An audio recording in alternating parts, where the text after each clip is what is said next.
আসসালামু আলাইকুম। আলহামদুলিল্লাহ, আশা করি সবাই ভালো আছো। স্বাগতম জানাচ্ছি দ্বাদশ শ্রেণীর তথ্য ও যোগাযোগ প্রযুক্তি বিষয়ের ক্লাসে। আমি আব্দুল সত্তার। প্রিয় শিক্ষার্থীবৃন্দ, তোমরা গত বেশ কয়েকটি ক্লাসে চতুর্থ অধ্যায়ের ওয়েব ডিজাইন পরিচিতি এবং HTML নিয়ে আলোচনা শুনে আসছো। দুটি ক্লাস সাইফুল ইসলাম স্যার নিয়েছেন, দুটি ক্লাস আমিও নিয়েছি। তো এরই ধারাবাহিকতায় আজকে আমি আবার আলোচনা করব। গত ক্লাসে Saiful Islam sir web page এবং তোমার ওয়েবসাইটের বিভিন্ন প্রকারভেদ এবং এগুলোর সুবিধা অসুবিধা বা কোন ক্ষেত্রে কোনটা প্রযোজ্য এই বিষয়গুলো নিয়ে আলোচনা করেছিলেন বিস্তারিত।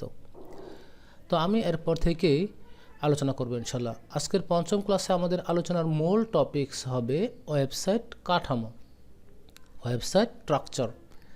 তো চলো আজকের ক্লাসে আমরা কোন কোন বিষয় শিখব একটু জেনে নেই। আজকের ক্লাসের আমাদের আগে বলেছি যে মূল আলোচ্য বিষয় হলো ওয়েবসাইট কাঠামো। 2 নম্বরে হলো ওয়েবসাইট কাঠামোর প্রকারভেদ সম্পর্কে ধারণা। শিক্ষার্থীবৃন্দ, আশা করি আমরা যে ক্লাসগুলো নিচ্ছি তোমরা এগুলো বাসায় ভালো করে দেখছো এবং সেগুলো প্র্যাকটিস করছো। যদি তোমাদের একটা হোমওয়ার্ক দেওয়া ছিল কিন্তু হোমওয়ার্কগুলো জমা দাওনি, এটা আসলে খুবই কষ্ট লাগলো। তোমাদের হোমওয়ার্কগুলো জমা দেওয়া উচিত ছিল। যাই হোক, তোমরা বাসায় অবশ্যই কাজগুলো করবা এবং বই থেকে পরে একটু মিলিয়ে নিবা, বই থেকে একটু রিডিং পড়ে নিবা, তাহলে আমাদের ক্লাসগুলো বেশি ইফেক্টিভ হবে। তোমাদের ক্লাসগুলো দেখো এবং ক্লাসগুলো দেখে উপকৃত হও, তাহলে আমাদের পরিশ্রমটা সার্থক। অন্যথায় আসলে আমাদের পরিশ্রমটা সম্পূর্ণ সার্থকতা আসবে না। তো আশা করি অবশ্যই তোমরা ক্লাসগুলো দেখে সেই অনুযায়ী তোমরা প্র্যাকটিস করবা।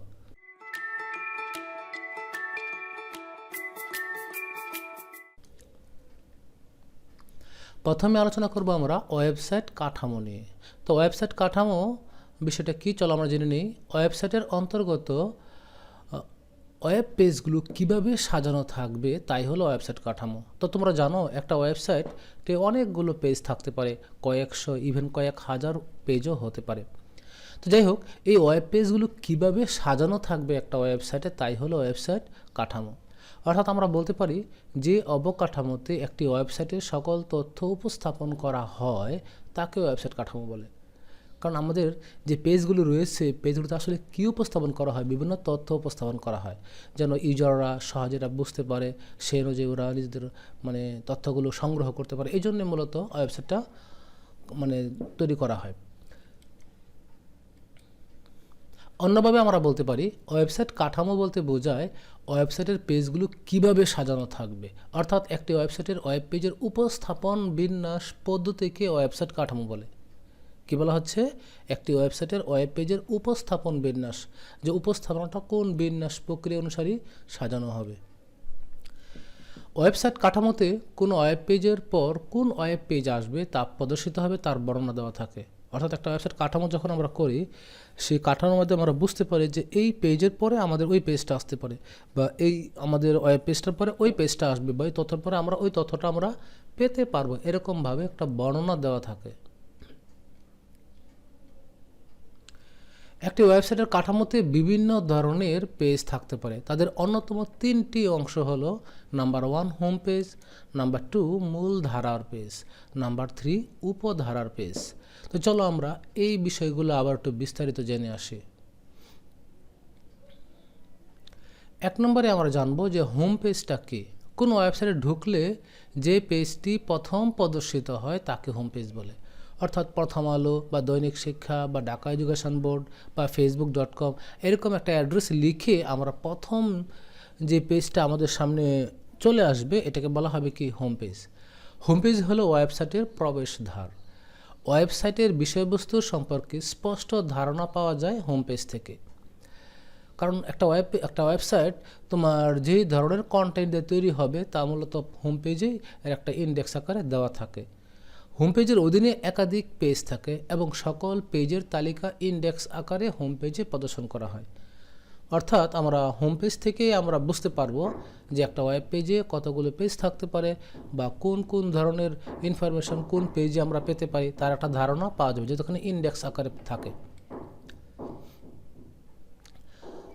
এবার আমরা জেনে নেই মূল ধারার পেজটা কি। হোম পেজের মেনুগুলোকে মেন সেকশন বলা হয়। কি বলা হয়? হোম পেজের মেনুগুলোকে মেন সেকশন বলে, যা ওয়েবসাইটের সাইট ইন্ডেক্স ইন্ডেক্স মানে কি তোমরা জানো, ইন্ডেক্স মানে সূচিপত্র।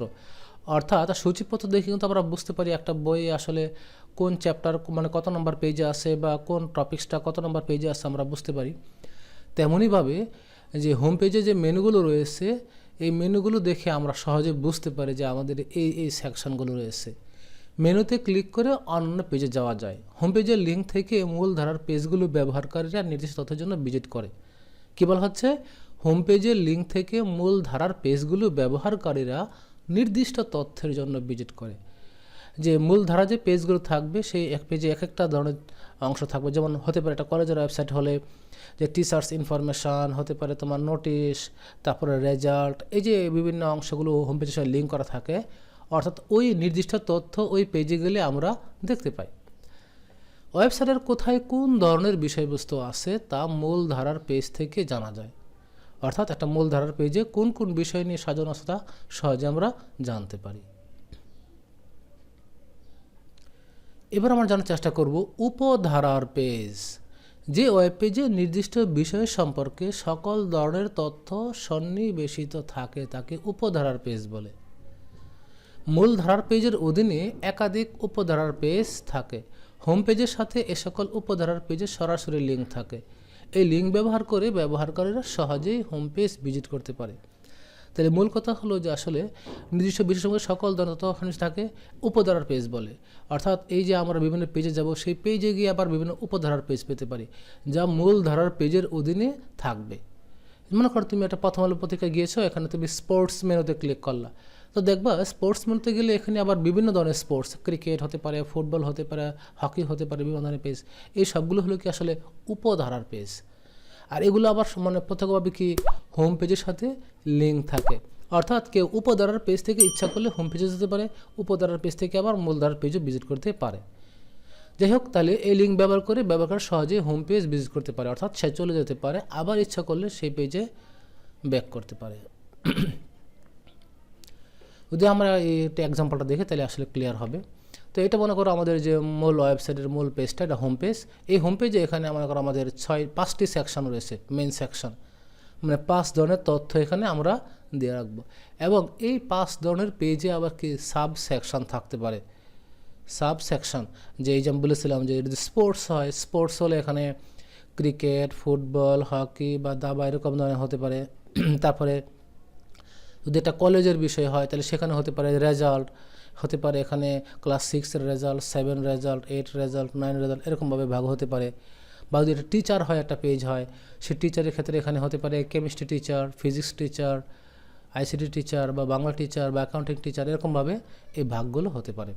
তাহলে এগুলো হলো কি আসলে এরই এক সেকশনের একটা সাব সেকশন। মানে এই যদি আমরা বলি এটা টিচার, তাহলে এগুলো তো টিচারদেরই ইনফরমেশান, অন্য কোনো ইনফরমেশান না, টিচারদের এখানে ক্যাটাগরি ওয়াইজ ইনফরমেশানগুলো শো করা হয়। তো সাধারণত একটা ওয়েবসাইটের লেআউটের ক্ষেত্রে আমাদের এই 3টা মূল অংশে আমরা ভাগ করতে পারি: হোম পেজ, মেন সেকশন এবং সাব সেকশন।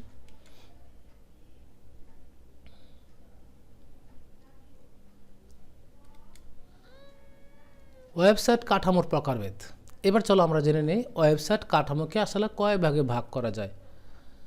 তো দেখো এখানে ওয়েবসাইটের বৈশিষ্ট্য অনুযায়ী ওয়েবসাইটের কাঠামোকে 4টি প্রধান ভাগে ভাগ করা হয়েছে। 1 নম্বর হলো ট্রি বা হায়ারার্কিক্যাল কাঠামো, 2 নম্বরে লিনিয়ার বা সিকোয়েন্স কাঠামো, 3 নম্বর নেটওয়ার্ক বা ওয়েব লিঙ্কড কাঠামো, 4 নম্বর হাইব্রিড বা কম্বাইন্ড কাঠামো।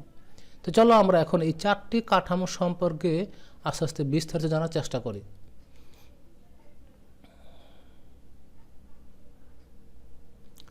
প্রথমে আমরা জানব ট্রি বা হায়ারার্কিক্যাল কাঠামো সম্পর্কে। যে ওয়েবসাইটের পেজগুলো শাখা প্রশাখায় সাজানো থাকে তাকে ট্রি বা হায়ারার্কিক্যাল কাঠামো বলে।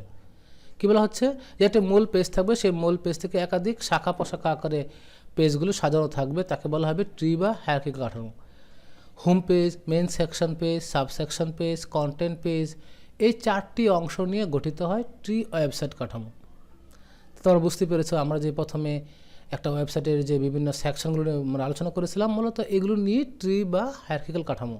কী বলা হচ্ছে, হোম পেজ, হোম পেজের অধীনে মেন সেকশন, তার অধীনে সাবসেকশন পেজ, তার অধীনে কন্টেন্ট পেজ, এই 4টি অংশ নিয়ে কিন্তু একটি ট্রি বা হায়ারার্কিক্যাল ওয়েবসাইট কাঠামো গঠিত হয়। এই পদ্ধতিতে হোম পেজের সাথে অন্যান্য পেজের লিঙ্ক করা থাকে। কি থাকে?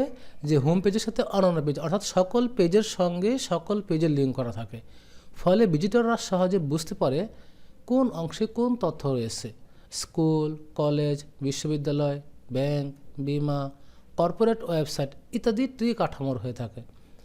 তার যদি এমসিকিউতে আসে যে তোমার বিশ্ববিদ্যালয় বা স্কুল কলেজের ওয়েবসাইটগুলো কোন কাঠামো হয়, সাধারণত ট্রি বা হায়ারার্কিক্যাল কাঠামো হয়ে থাকে। অন্য কাঠামোও হতে পারে। যদি এখানে আমরা একটা কলেজের কাঠামো দেখি তাহলে বুঝতে পারবো। এখানে যে কলেজের যে ওয়েবসাইটটা ধরা হয় আমাদের, এটা আমাদের কলেজ। এখানে দেখো দুটো সেকশন দেওয়া হচ্ছে, সায়েন্স এবং বিজনেস। সায়েন্সের অধীনে কি ফিজিক্স, কেমিস্ট্রি, বায়োলজি। তাহলে এটার দিকে আমরা গাছ ধরি, এই গাছের প্রথম দুটি ডাল সায়েন্স এবং বিজনেস, এবং সেই সায়েন্স থেকে কি আবার 3টি প্রশাখা বের হয়েছে, ফিজিক্স, কেমিস্ট্রি, বায়োলজি, বিজনেস স্টাডিতে অ্যাকাউন্টিং, মার্কেটিং, ফাইন্যান্স। তাহলে এগুলো হলো কি আসলে একটা ট্রি বা হায়ারার্কিক্যাল কাঠামোর মানে একটা অবয়ব। যদি এরকম একটা ফিগার দিয়ে বলা হয় উদ্দীপকের চিত্রটি কোন ধরনের কাঠামো, তোমরা সহজে বলে দেবে এটা হলো ট্রি বা হায়ারার্কিক্যাল কাঠামো। এটাকে আবার এরকমভাবেও উপস্থাপন করা যেতে পারে যে কলেজ পাশাপাশি, এটা আমাদের মূল, যদি মেন সেকশন ধরি, আমাদের সাবসেকশন, তারপরে এটা আবার মানে মূলধারা সেকশন যেটা, তারপরে সাবসেকশন, অর্থাৎ কি এটা মূল গাছ, তারপর একটা শাখা, তারপরে এগুলো আবার প্রশাখা। তাহলে এরকম থাকলেও আমরা কি বুঝবো? ট্রি বা হায়ারার্কিক্যাল বুঝে নিব। ঘটনাটা আবার এরকমও হতে পারে যে কলেজ, বিজনেস স্টাডিজ, এখানে সায়েন্স বিজনেসের 3টি, তারপর এখানে সায়েন্সের আবার 3টি, এরকমভাবেও কিন্তু প্রশ্নে আসতে পারে ট্রি বা হায়ারার্কিক্যাল কাঠামো। তাহলে আমরা এখানে যে 3টি ফিগার দেখলাম, 3টি ফিগারের যে কোনো একটা ধরন আমাদের কোশ্চেনে থাকলে আমরা ধরে নেব এটা হলো ট্রি বা হায়ারার্কিক্যাল কাঠামো। আবার এরকমও কিন্তু হতে পারে যে business, accounting, marketing, finance, science, এর মধ্যে ফিজিক্স, কেমিস্ট্রি, বায়োলজি, এরকম হলেও কিন্তু আমরা কি ধরে নিব? ট্রি বা হায়ারার্কিক্যাল ধরে নেব। কারণ এখানেও দেখো মূলত এখানে মূল পেজ একটাই, তারপরে এখানে বিজনেস, সায়েন্স 2 ভাগে ভাগ, বিজনেস আবার 3 ভাগে, সায়েন্স 3 ভাগে, মানে আসলে এটাকে 3-4 ভাবে বা আরও বেশ কয়েকটা উপস্থাপন করা যায়। এখানে আমরা মূলত 4টি উপায় দেখলাম। এই 4টি উপায়ে যে কোনো একটি উপায় পরীক্ষায় আসলে আমরা বুঝে নেব যে এটা হলো ট্রি বা হায়ারার্কিক্যাল কাঠামো। এবার আমরা জানার চেষ্টা করব লিনিয়ার বা সিকোয়েন্স কাঠামো। কোনো ওয়েবসাইটের পেজগুলো ক্রমানুসারে করার কাঠামোকে লিনিয়ার বা সিকোয়েন্স কাঠামো বলে। যখন কোনো ওয়েবসাইটের পেজগুলো নির্দিষ্ট সিকোয়েন্স অনুসারে ভিজিট করা প্রয়োজন হয় তখন এই কাঠামো ব্যবহার করা হয়। আমার কথা হয়তো বড় একটু বুঝতে হয়তো সমস্যা হচ্ছে, কারণ ঠান্ডা লেগে গেছে, যার জন্য আসলে কণ্ঠটা আমার ক্লিয়ার না, এই জন্য দুঃখ প্রকাশ করে নিচ্ছি। তো যাই হোক, দেখো কোনো ওয়েবসাইটের পেজগুলো ক্রমানুসারে অর্থাৎ একটির পর একটি যদি এরকম করে সাজানো থাকে তাহলে লিনিয়ার বা সিকোয়েন্স কাঠামো বলে। যখন কোনো ওয়েবসাইটের পেজগুলো নির্দিষ্ট সিকোয়েন্স অনুসারে ভিজিট করার প্রয়োজন হয় তখন এই কাঠামো ব্যবহার করা হয়। সাধারণত কম সংখ্যক ওয়েব পেজের ক্ষেত্রে লিনিয়ার কাঠামো ব্যবহার ফলপ্রসূ হয়। কখন? কম সংখ্যক ওয়েব পেজ, যদি 10টা 5টা বা এরকম ধরনের ওয়েব পেজ হয় তাহলে এটা অনেকটা কার্যকর হয়। যদি কয়েক হাজার পেজ হয় সেই ক্ষেত্রে কিন্তু এই লিনিয়ার কাঠামোটা ব্যবহার করা খুব কঠিন, কারণ লিনিয়ার কাঠামো ব্যবহার করে কাঙ্ক্ষিত পেজে ভিজিট করা একটু কষ্টসাধ্য হয়ে যায়। এখন প্রশ্ন হলো এই ধরনের ওয়েবসাইট তোমরা বুঝবা কীভাবে? যদি প্রশ্নে বলা থাকে যে নেক্সট, প্রিভিয়াস, লাস্ট বা ফার্স্ট এরকম লিঙ্ক আসে, এগুলো কোন ধরনের ওয়েবসাইট কাঠামো, তাহলে আবার কী বুঝে নেব? লিনিয়ার বা সিকোয়েন্স কাঠামো। লিনিয়ার বা সিকোয়েন্স কাঠামো বোঝার মূল উপায় হলো এখানে নেক্সট, প্রিভিয়াস, লাস্ট, ফার্স্ট এরকম কিছু টেক্সট উল্লেখ থাকবে। দেখো এখানে একটা এক্সাম্পল দেওয়া হচ্ছে যে এখানে একটা পেজ, এখানে মোট 4টি পেজ আছে। যেমন এটা মূল পেজ, নেক্সট পেজে যাওয়ার জন্য এখানে নেক্সট পেজে যাওয়া যাচ্ছে, আবার কি ইচ্ছা করলে আবার এরকমভাবে আসা যাচ্ছে। তাহলে এই পেজ থেকে এই পেজ, এই পেজ থেকে আবার এই পেজ, আবার এই পেজ থেকে ইচ্ছা করলে আবার ব্যাক, এই পেজ থেকে এখানে ব্যাক করা যাচ্ছে, এখান থেকে আবার ব্যাক করা যাচ্ছে। তাহলে এরকমভাবে যখন আমরা করতে পারি একটা পেজ থেকে একটা পেজ ধারাবাহিকভাবে, সরাসরি লাভ দিয়ে না, এখানে একটার পর একটা মানে সিকোয়েন্স আকারে আসছে, অর্থাৎ আমরা যে বইয়ের পেজগুলো উল্টাই একটার পর একটা সুন্দর করে, ঠিক অনেকটা এরকম ধরনের, এটা হলো লিনিয়ার কাঠামোর একটা মানে অবয়ব। এটাকে আবার এরকমভাবেও উপস্থাপন করা হতে পারে। দেখো এরকমভাবে উপস্থাপন করতে হয়, তো পরীক্ষা এরকমও থাকে অনেক সময়, এরকম দিয়েও বলতে পারে এটা কোন ধরনের কাঠামো, তখন আমরা কিন্তু বলবো যে লিনিয়ার বা সিকোয়েন্স কাঠামো। আবার এটা এরকম আকারেও থাকতে পারে, main page, sub page, sub page, sub page, আবার এখানে ব্যাক করছে এখানে। তাহলে এগুলোর যে কোনো একটা উপায় থাকুক না কেন, আমরা ধরে নেব এটা লিনিয়ার বা সিকোয়েন্স কাঠামো। আবার এটাকে এরকম উপায়ও করা যায় যে যাবে কয়েকটা, আবার এখানে তোমার সাব পেজের আবার সাব পেজ এরকম উপর নিচে একটা অংশ থাকতে পারে, তাহলে কিন্তু আমরা লিনিয়ার বা সিকোয়েন্সই ধরে নেব।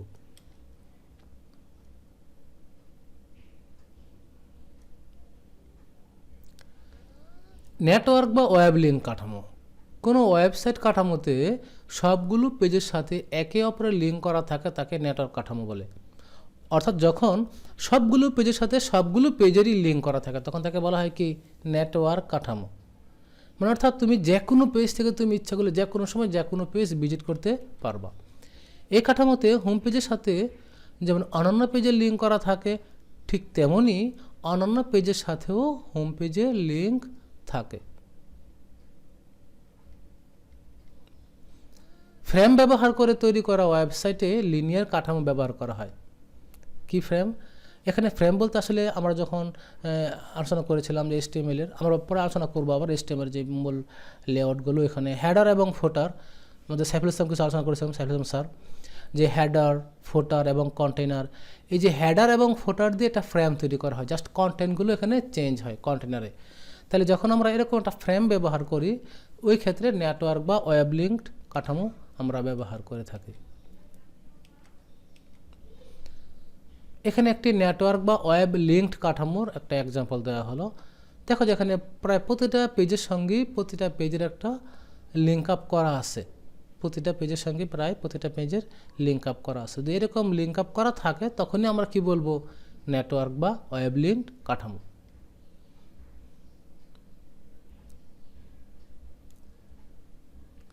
এবার আমরা শিখব হাইব্রিড বা কম্বাইন্ড কাঠামো।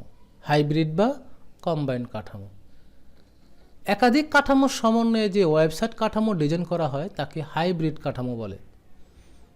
হাইব্রিড মানে হলো একাধিক কাঠামো। একটি নির্দিষ্ট কাঠামো ব্যবহার করে ওয়েবসাইট ডিজাইন করলে তা সুন্দর হয় না।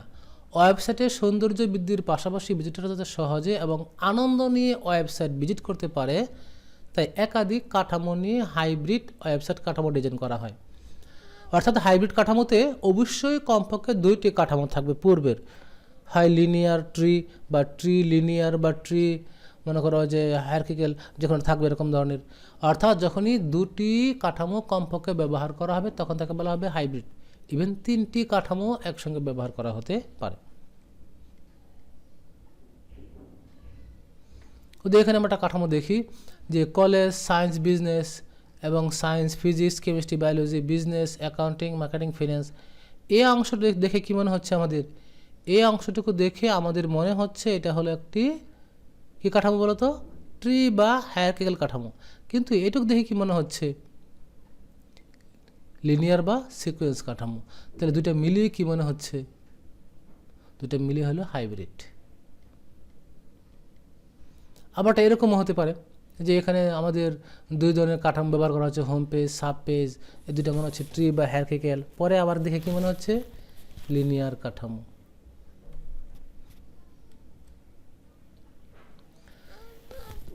তো তোমাদেরকে অনেক ধন্যবাদ ক্লাসটি দেখার জন্য।